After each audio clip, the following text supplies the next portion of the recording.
Toi, je suis Myriam Alix, médium coach en développement personnel.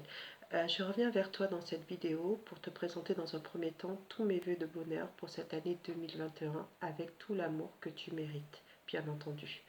Je vais aussi te présenter mes prévisions en numérologie pour cette année 2021. Ce sont des prévisions générales, un peu comme l'astrologie. La numérologie va te permettre de connaître la tendance pour cette année 2021.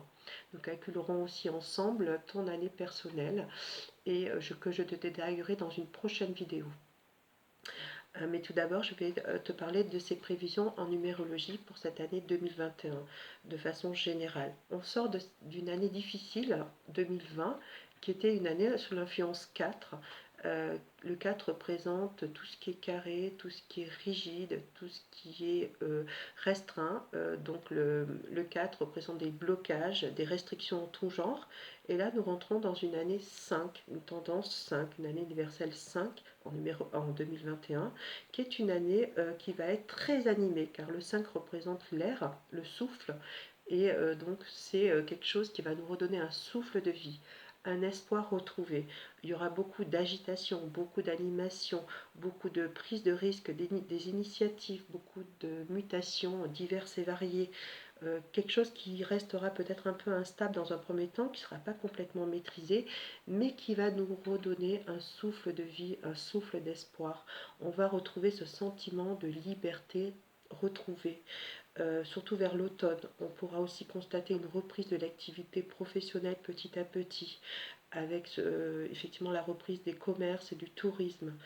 Il y aura aussi pas mal d'initiatives artistiques, de créativité, d'innovation, car le 5 représente aussi le pape dans le tarot de Marseille, qui est quelque chose de plus spirituel, où on reprend conscience de l'essence même de la vie, où on a un certain recul et où on va se retrouver des vocations nouvelles peut-être pour certains. On va reprendre conscience vraiment de l'essentiel, effectivement, qui nous fait vibrer. On pourra aussi à nouveau voyager, hein, surtout à partir de l'hiver 2021. Les voyages vont être à nouveau ouverts. Il y aura aussi des prises de risques sanitaires, en effet, qui ne seront pas complètement maîtrisées, mais qui seront payantes petit à petit. Attention tout de même à une recrudescence de cas de la Covid, surtout pour les mois de mars-avril 2021, mais les restrictions seront peut-être moins importantes que l'année précédente.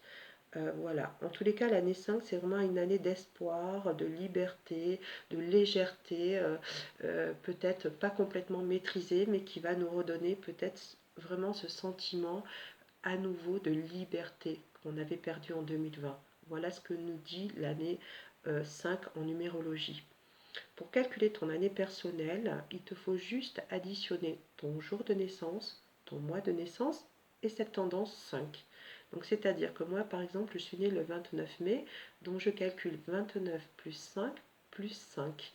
Et cela me donne un chiffre 3, parce que je réduis le chiffre. Donc en faisant 25 plus 5, cela me donne 16, ce qui fait 7. 7 plus 5, ça me donne 12. Et ce chiffre 12, 1 plus 2, va me donner la tendance 3. Mais cette tendance, cette influence de ton année personnelle, on en parlera dans une prochaine vidéo en détail si tu le souhaites. Si tu as envie que je te parle en détail de cette tendance en numérologie, n'hésite pas à me laisser ton petit message. J'attends en tous les cas vraiment ton avis là-dessus. N'hésite pas aussi à cliquer, à liker si tu as aimé cette petite vidéo. Et à nouveau, je te souhaite tous mes voeux de bonheur sur cette année 2021. Je te dis à très bientôt et prends bien soin de toi. Au revoir. Bye bye, bonne journée.